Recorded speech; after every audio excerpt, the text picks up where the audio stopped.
Disney. From its inception nearly 100 years ago, the company has produced countless characters. From classic movies such as Pinocchio to more modern films like Big Hero 6, we've seen a lot of villains get their comeuppance. But that doesn't always mean they take the big old dirt nap. From characters seeing the error of their ways, to being trapped or arrested, to probably actually wishing for death. Today, we're going to explore the fates of the villains who weren't killed. Hey guys, I'm Brad with Wicked Binge, and this is Disney Villain Fates. Got off easy to worse than death.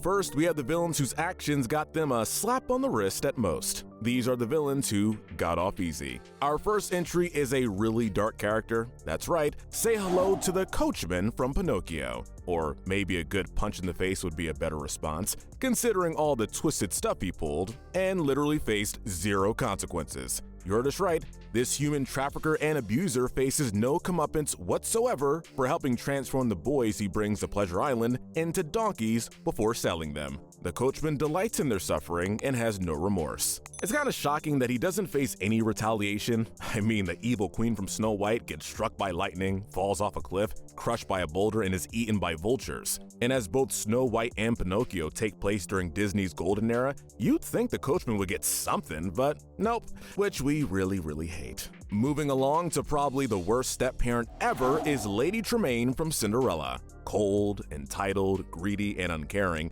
this woman is a textbook Karen. Like the coachman, Lady Tremaine faces very little backlash for what she does during the course of her movie. Despite her and her daughters treating Cinderella as nothing more than a servant, and doing her best to prevent Cinderella from trying on the glass slipper, nothing really happens to Lady Tremaine. True, she's found out as trying to deceive the prince and duke by denying Cinderella a chance to try on the shoe. There's no one else, Your Grace. But apart from having Cinderella taken out of her abusive household and found out as a liar, Lady Tremaine seems to walk away with no other real punishment. Next, we have Sir Ector and Sir Kay from The Sword and the Stone. The father and son duo are, let's face it, jerks for most of the movie. Boorish, arrogant, and not the brightest bulbs in the box. They prefer to heap on chores on Arthur, or Wart, as they like to call him. 4 hours extra kitchen duty. Ector and Kay enjoy a good battle and seem to have little to no interest in furthering their learning and look down on those who do. When the news reaches them on the sword stuck in the stone and whoever pulls it out would be crowned as the new king of England, however, Ector and Kay jump at the chance. After neither of them are able to pull out the sword, only to witness Arthur removing it, Ector and Kay are humbled to the point of being willing to serve as Arthur's knights moving forward. While being humbled isn't always a great experience, they're not punished any further and even grow into better men after Arthur becomes king. Good for them. Probably the most powerful entry on this list is Chernabog from Fantasia's segment A Night on Bald Mountain. As this big fella is more or less the closest version of Satan in Disney, he has a lot going for him. While he just wants to release a perpetual night on the village and torment the spirits and monsters he calls up, Chernabog doesn't seem to have a wider scale of evil in play. And the dawn comes and he attempts to ignore it. Chernabog is eventually forced to succumb to the light and revert his form back into the peak of Bald Mountain. However, as he's not killed, just sent back into hiding for an unknown amount of time, his actions aren't really met with a whole lot of consequences. Next is our last Sword and the Stone baddie, Mad Madam Mim. As she is Merlin's rival, it goes without saying that Mim is a crazy, powerful witch. However, she definitely does not fight fair during hers and Merlin's wizard duel to determine the fate of Arthur. Even though she sticks to the rules of the contest for the most part, her chosen forms during the fight are animals, where she tries to either kill or severely hurt Merlin. After she exploits a loophole and transforms into a purple dragon, Mim is finally defeated after Merlin turns himself into a germ and makes her severely sick. And while getting sick always sucks, Madam Mim doesn't have anything else happen to her other than bed rest and lots of sunshine, which she hates. I hate sunshine. And as Merlin points out, she will be back to her old self in no time. Though we don't know how long her recovery time is, Madam Mim is placed in the lower part of this category. When a character in your own movie writes a song on how horrible of a person you are, that says a lot about you. Yep.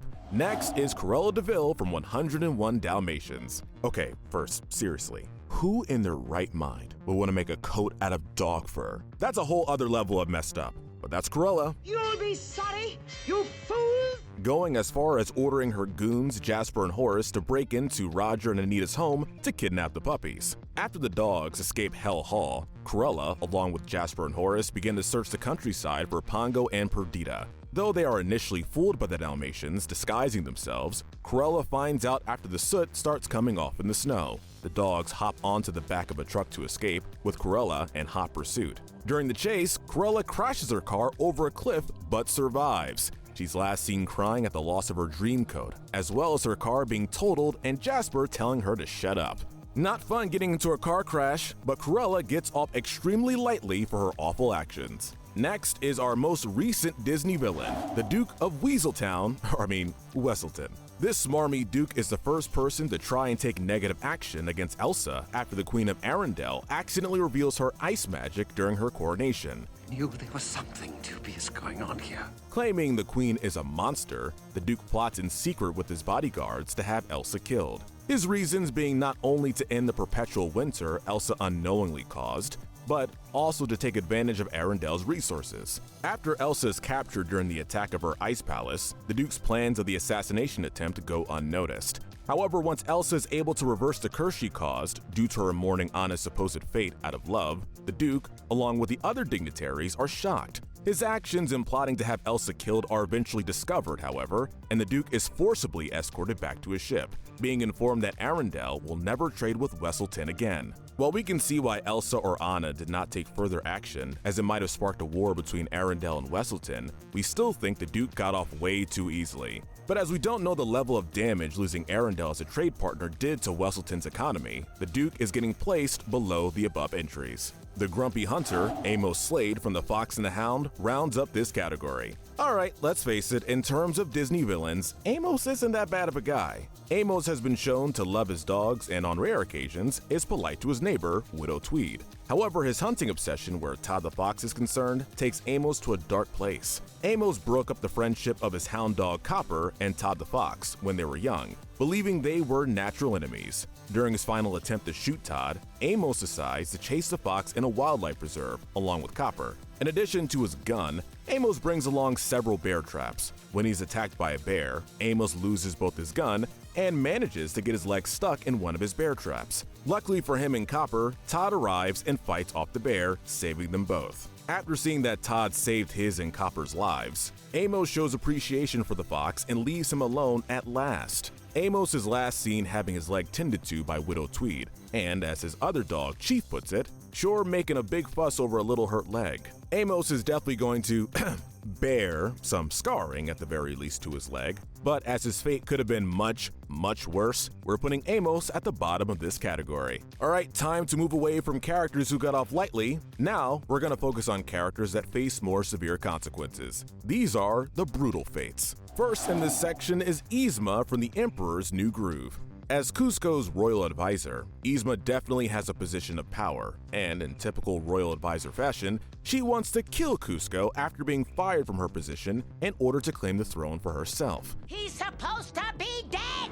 What Yzma does not realize, though, is what she believed to be poison that Kuzco drinks is a llama potion. After learning that Kuzco is still alive, Yzma enlists Kronk in hunting the young emperor down. You and I are going out to find him. Even though they come close to catching Kuzco, Yzma never meets up with him until they both make it back to the palace. During the fight, Yzma is transformed into a cat when she and Kuzco make a mad scramble for a potion. With only one potion remaining, Yzma attempts to use it to restore herself back to her human form, only to fall off the roof of the palace and then is smashed by a trapdoor after she bounces off a trampoline. Since Kuzco was able to use the potion to get his human body back, Yzma is stuck as a cat, as well as having Kronk teaching her squirrel language as a junior chipmunk. Yzma gets her fair share of bumps and bruises during the fight, and to be forever confined to a body that wasn't hers is a harsh way to go. But apart from that, Yzma is free, and seeing her being reduced to a cute, fluffy cat is oddly satisfying. Since her fate is seemingly irreversible, Yzma gets the top slot for the brutal fates. Next is an animal who gets their butt kicked by animals.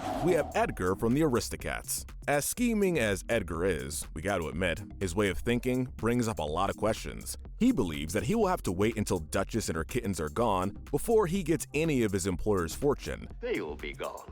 I'll think of a way. And yeah, while it's super weird to leave one's pets the benefactors of one's money in a will, Edgar should have realized he would still have control of the fortune before jumping into action.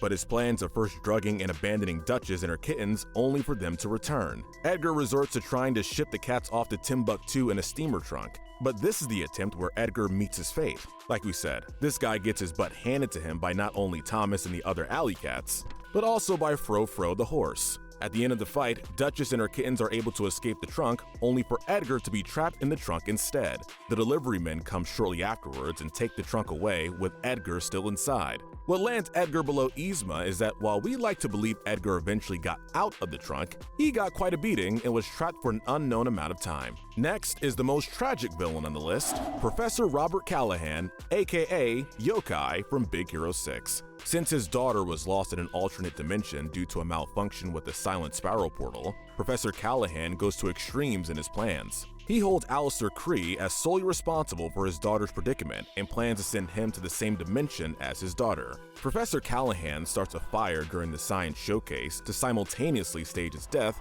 as well as to steal Hero's microbots. He later uses the microbots to collect and assemble the broken Silent Sparrow portal. While he was presented as a kind and caring teacher at the start of the movie, Professor Callahan, under the disguise of Yokai, has no problem in attacking Hero and his friends after they try to interfere with his plans. During the final fight between the Big Hero 6 and Yokai, Professor Callahan nearly succeeds in killing his former students. It isn't until Hero destroys a majority of the microbots that Professor Callahan is defeated. After he's captured, he witnesses Hero going into the now repaired Silent Sparrow portal and is able to rescue Professor Callahan's daughter. Sure, fighting 6 super smart young adults with amazing tech would undoubtedly cause some physical damage, but we're placing Professor Callahan here because of the emotion and psychological damage he seemed to suffer after seeing what damage his actions caused. We're happy for him that his daughter was saved, and we like to think Professor Callahan would reform, but still, we also feel like his placement in the brutal category is deserved.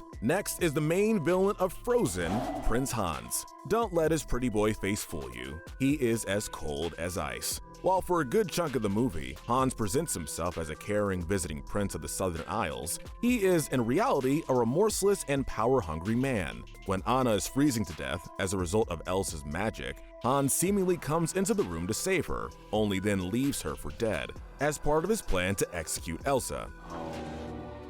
I already have. Hans briefly gains control of the throne of Arendelle and orders the death of Elsa for treason. When he's able to catch up with Elsa though, Hans' attempt to kill her is blocked by Anna. After Elsa is able to reverse the curse affecting Arendelle, Hans is subsequently punched off the ship by Anna and later arrested. Not only that, but we're told Hans will face further punishment once back in the Southern Isles. If he had just been punched and arrested, Hans would have landed higher in our ranking, but it's that ambiguity of what other punishment Hans will face that lands him here. Last in this category is Foxy Loxy from Chicken Little. Foxy Loxy is a tomboy fox who is a textbook school bully, as well as her being a great baseball player. Loxy constantly makes fun of Chicken Little and his friends throughout the movie, and during the alien invasion, makes the costly mistake of hitting one of the robots with a rock. This attack provokes the aliens into capturing her, along with multiple citizens of Okie Oaks. When she's released along with the others, however, the aliens make the mistake of rewriting Loxy's personality. But no worries, we can put her back the way she was. True, this makes Loxy a lot kinder and happier, but also, getting one's personality erased and then rewritten is horrifying. And it makes it worse once we also take in the fact that Loxy is still a child, meaning she had plenty of chances to grow into a better person on her own. So yeah, Foxy Loxy absolutely deserves a brutal fate placement. And finally, we're going to look at characters who have faced awful fates. While they're still alive and kicking at the end of the day, they're more than likely wishing for death. These are the characters whose fates are worse than death. First is Jafar from Aladdin. Jafar has spent years looking for the Cave of Wonders to gain control of the magic lamp. Jafar is able to manipulate Aladdin into retrieving the lamp for him, only to double-cross Aladdin and try to kill him. Throw me the lamp! Even though Jafar was unable to grab the lamp before the Cave of Wonders collapses, he proceeds to hypnotize the Sultan in an effort to get Jasmine to marry him. After Aladdin reappears and accuses Jafar of his deeds, Jafar is able to escape, but he also sees the lamp in Aladdin's possession. With Iago's help, Jafar is able to steal the lamp, and with the genie's magic, turns Agrabah into a dystopian city. As Aladdin faces off with him again, Jafar nearly wins after transforming himself into a giant snake and trapping Aladdin. Jafar's lust for power turns out to be what leads to his downfall. Even though he already has immense power, Aladdin reminds Jafar that the genie will always be more powerful. Jafar uses his final wish to be turned into a genie himself, without acknowledging the drawbacks, mainly being perpetually trapped in his own magic lamp unless it was used by someone. And as Genie used his magic to send Jafar's lamp back to the Cave of Wonders, it isn't likely somebody would be crossing paths with it. So to have cosmic power but an itty-bitty living space unless released from it, Jafar is definitely not getting off easy. Our second to last entry goes to Tamatoa from Moana. With an inflated ego and his huge size and strength, Tamatoa is a coconut crab that can give you more than just a painful pinch with his claw. He nearly beat Maui to a pulp during his song, Shiny. After Moana is able to distract Tamatoa with a fake Te Fiti heart for Maui to reclaim his hook from Tamatoa's shell, the giant crab gives the duo chase. Though Maui and Moana are able to use a geyser to escape his lair, Tamatoa is not so lucky, getting knocked onto his shell and unable to get back on his feet. You might be surprised that replacing Tamatoa this slow, but we never see him able to fix his current predicament, even asking the audience for help during the end credits of the movie. As Tamatoa is seemingly immortal, this dude is forever stuck as he is, unable to die or help himself. And unlike Jafar, he really doesn't have the luxury of possibly being freed. And finally, we have the Greek god of the underworld, Hades, from Hercules. Tired of his role of looking after the souls of the dead, Hades wants nothing more than to overthrow Zeus and the other gods and rule Mount Olympus. After he learns that if Hercules is around to intervene in his plans, Hades plots on getting the demigod killed. How do you kill a god? After Hades is unable to get Hercules killed by a centaur, a hydra, and other monsters, Hades turns to his unwilling partner Meg to find out what Hercules' weakness is. When Meg falls in love with Hercules and refuses to help Hades, he deduces that the love Hercules and Meg had for each other would be the key to victory. Tricking Hercules into giving up his strength, Hades then proceeds his attack on Mount Olympus. Once Hercules is able to regain his strength, he's able to thwart Hades' attack on Mount Olympus. Chasing Hades back into the underworld to save Meg, Hercules offers his life for hers. After Hercules is able to become immortal due to his actions and saves Meg, Hades gets punched into the river Styx. Why Hades is at the very bottom is not only the fact that he's stuck in the river Styx, but he's also tormented by the souls of the dead forever. To be dragged down into the river, surrounded by the dead, and unable to escape? Yeah, we can safely say that Hades' fate is definitely worse than death. Alright y'all, that's it. Let us know in the comments if you agree with our ranking, and tell us which series you'd like to see next. Be sure to hit that notification bell and binge our other Disney videos. But most importantly, stay wicked.